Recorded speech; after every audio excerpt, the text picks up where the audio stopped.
আজ অর্থোডক্স খ্রিস্টান ধর্মাবলম্বীদের ধর্মীয় বড় উৎসব।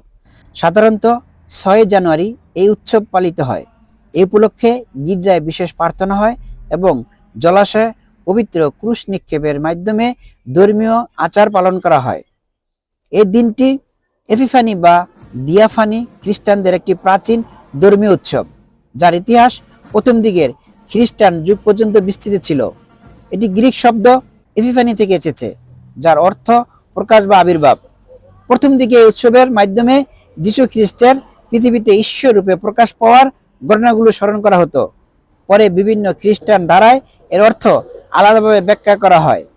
খ্রিস্টান ধর্মগ্রন্থে লিপিবদ্ধ আছে, আজকের এই দিনে যীশু জর্ডানের একটি নদীতে ডুব দিয়েছিল এবং ইথিওপিয়ার এক নাগরিক দেখেছিল।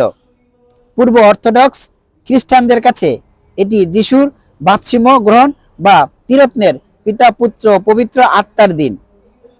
খ্রিস্টানদের একটি গুরুত্বপূর্ণ ধর্মীয় উৎসব। এই দিনে যিশু বাপসিম স্মরণ করা হয়। বিভিন্ন শহরে গির্জায় বিশেষ করে প্রার্থনা অনুষ্ঠিত হয়। সমুদ্র এবং নদীতে পবিত্র ক্রুশ নিক্ষেপের ঐতিহ্যবাহী দিন হিসাবে পালন করা হয়।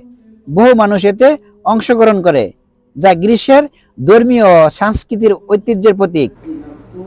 আজকের এই দিনে গ্রীসের রাষ্ট্রপতি, স্পিকার, ধর্মযাজক, বিরোধী দল সহ সবাই বাণী দিয়েছেন। আজ দিনটি সাধারণ ছুটির দিন। অফিস, আদালত সবকিছু বন্ধ রয়েছে। কামরুজ্জামান বুয়া ডালিম, মাইগ্রেশন বাংলা, অ্যাথেন্স, গ্রিস।